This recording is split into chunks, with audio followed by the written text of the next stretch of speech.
What's up, everybody? I'm here at the red carpet premiere of Dragon Ball Z Resurrection F. In any moment now, the star is going to be coming down the red carpet. Let's get some interviews and check out what's going on.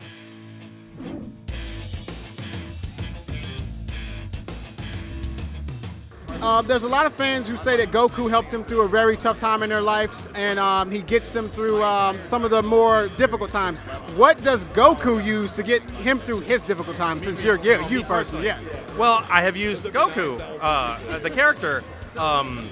What's great about playing Goku is no matter what, if you're really into your, committed to your character, when you go into the booth, if you're dealing with any kind of drama or trauma or any kind of negative stuff, it's really hard to be the happiest guy in the universe. So it was a great place for me to put aside my problems and focus on the character and get in character by being pure and, well, not being, but feeling, trying to be as pure as possible internally. Goku's been a refuge for me. Okay. Since Frieza's died and come back more times than Tupac, do you think he'll actually stay dead this time? I hope that Frieza stays extremely dead, or I hope that Vegeta beats Frieza up and then leaves Frieza in a cage and then beats Frieza up every day for the rest of eternity. He'll get all of his aggression out that way. Since Frieza's been dead and alive and dead so many times, do you feel like this time they're finally going to get him? Is he going down for the count for good this time? Oh man, it's Dragon Ball Z, just like a comic book. You never know. They're going to use Dragon Balls. They're going to use every kind of Super Saiyan power up. Yeah, you see him, and you never see him for the last time. You always see him next time on Dragon Ball Z. Okay, so do you feel any pressure like coming in after you give like a great performance in the Japanese version? Do you feel like, oh man, I got to try to top it, or are you trying to match it? What's the process when you try to go in and dub? Always, we try to do our best to honor the original Japanese performance, but we also have kind of made it our own through the years, so we try to honor that as well. Whether it's a game or Dragon Ball Z Kai, where we revisited the show in various forms and enjoying it on Cartoon Network on a successful run. But we preview each line in Japanese, then we record it in English, and it's like an assembly line. And if you blow the take, you just record another take and go. So when can we expect the English version of this to come out? Generically, they've said summer. I have not heard a hard release date yet. But, stay tuned to all the right channels, and we'll blast it far and wide. So after so many years of doing this character and being a part of this thing, how do you feel when you see moments like this, when the Japanese stars and the English stars all come together? It's unreal. I'm so blessed to be a part of this, and without, of course, the Japanese seiyuu, we wouldn't have...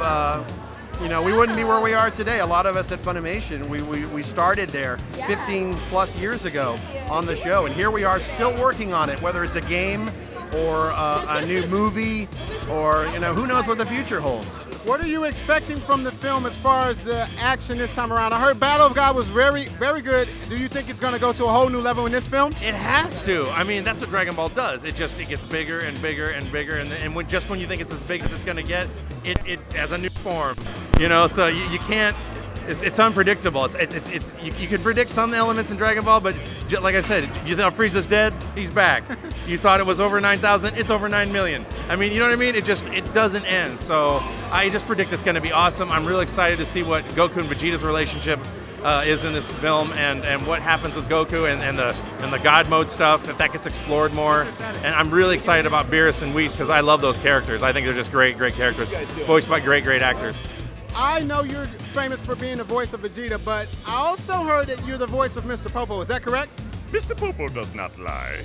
Since Mr. Popo is the only black character, do you feel like they can expand his role, maybe get him in there doing get him in some of these films, getting some action? I, for one, would love to see the Mr. Popo saga.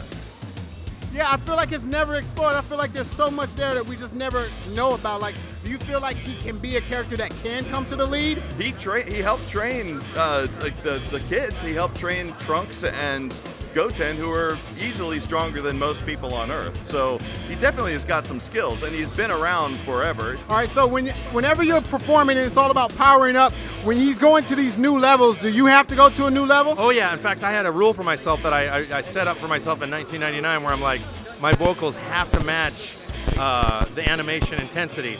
And that can be a problem because it gets more and more intense when you thought you already brought it. I never feel like I've really quite hit it. I always feel like the animation's here and I'm just underneath it. I just try so hard to get the vocals matching what I'm seeing and what it's doing to my brain when I'm watching it, because we dub, in real time. So and sometimes you would think you're going to go higher and lower, and you go lower. You got to see what the animation dictates and what your director's telling you, and hopefully you can bring it.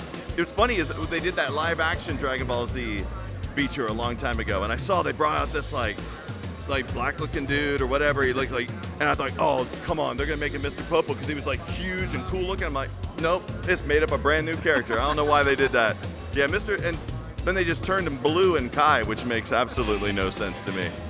Awesome. Since Goku is going to a whole nother level of Super Saiyan here, is there any way that we possibly going to see Vegeta match that, or going to kind of get on the same level with him in this film? Oh hell yeah! I mean, think about it. I haven't seen it. They gave me an animatic to look over, and I chose not to. Okay. So I'm only making assumptions here. But considering how horrible Frieza was and how much Frieza affected Vegeta's life, I think we're going to see Vegeta get really angry. And as you know, anger transfers into power, and power transfers into power-ups. I think we're gonna, I'd be willing to bet $100 we're gonna get to see like Super Saiyan God, Super Saiyan Vegeta. That's my guess. Hey, this is Vegeta. You're listening or watching Robot Underdog, the dog that's under that robot. Goodbye! Netflix took the dying remains of a live-action property and gave it a Pulp Fiction-style adrenaline shot to the heart with the release of Daredevil. Seeing how good this thing was only reminded us of two things.